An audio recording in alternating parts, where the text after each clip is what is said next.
Well, conservatives are now claiming roughly 80,000 U.S. farmers are the latest victims of out-of-control agencies in Washington, D.C.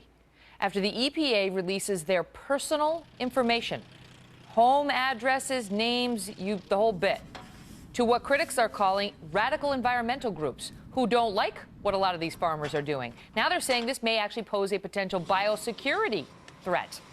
Michelle Malkin is next to explain why the agency did it and what it's doing to fix it. Wait until you hear about the fix. Plus, well, we are now hearing from a group of U.S. senators challenging the EPA, Environmental Protection Agency, on its recent leak of personal information on some 80,000 farmers, American farmers. The EPA saying it, quote, accidentally released the personal information of those tens of thousands of small family farmers and ranchers to left-wing environmental groups, including names, phone numbers, and addresses. 24 senators have now sent a letter to the EPA demanding answers about how this could have happened and wanting to know more about their supposed fix. And wait until you hear what that is. Michelle Malkin is a syndicated columnist and a Fox News contributor. Michelle, so we learned about this leak in April where these left-wing environmental groups wanted the information and the EPA said, here you go, everything you needed to know about 80,000 American farmers. In response to which the farmers said, what? You're giving my home address because my farm happens to be where I live, my phone number, my information to these in some cases, far-left groups. And now the senators are saying, hey, folks, you may have created and I want to get the terms right, a biosecurity or food supply safety issue by compromising their privacy in this way. Yeah, that's right. Oopsie.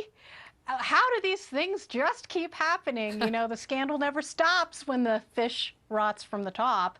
And credit to FoxNews.com, which broke the story in April and which has led to this letter. I should note, of course, that it is a bipartisan group of 24 senators who are now putting pressure on the agency to explain itself. And this is on top of a number of scandals within just the EPA itself that raise really chilling questions about their lack of any kind of care and duty when it comes to protecting the privacy of American citizens. And in this case, as you said, it's 80,000 livestock providers, family ranchers.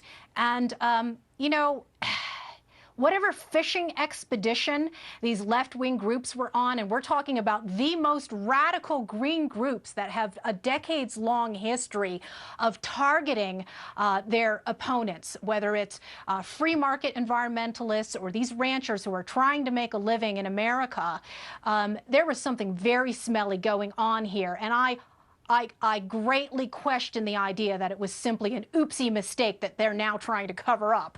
I mean, think about it. This is if the IRS scandal involved, then the IRS suddenly disclosed the home addresses and phone numbers and email addresses of all the conservatives and conservative-leaning groups that were applying. It would be, you know, it makes you a target. They're disclosing it to people who have an objection to what you're doing and what you stand for, and it could lead to harassment. And so now, after the complaints, the EPA said, oh, as you say, whoops, let's fix it. We're going to fix it. And, Michelle, the fix in part is, well, we've asked the groups to return the documents to us. We asked them if they would send it back, please. Yeah, excuse me, could you please give me that valuable information back? As if they could just wipe it from their memory banks as well as hand over a piece of paper? Right, trust us. It's beyond scandalous. Now we're just getting into, like, emetic-inducing behavior by these government agencies. The Pew Charitable Trust apparently has given back the info, but we don't know about Earth Justice or the Natural Resources Defense Council. And we do have to put this in some historical perspective, because remember that under the Clinton administration, Carol Browner, who under the Obama administration was the former Green czar, had actually handed over all sorts of information and cooperated illegally illegally on lobbying campaigns with many of these same kinds of eco groups to target Republicans or free market environmentalists who are working on all sorts of regulatory reform. Now fast forward to the Obama administration, where, as you say, Megyn, we're not just talking about the privacy concerns here, we are talking about a biosecurity hazard. And it's not right-wing groups who have pointed this out, it was the Department of Homeland Security itself who said so. Right, and as you say, this bipartisan group of senators is raising it in their letter. And I love this part of the story. So then they asked for people to send it back, and in some cases they did get it back, and then they resent it out with the information redacted. Oh, except for Montana and Nebraska, who wound up mistakenly resending a second time the personal information of the farmers. I mean, the problem is, Michelle, this same government wants us to trust us. They want us to trust us that, you know, they're going to do things right.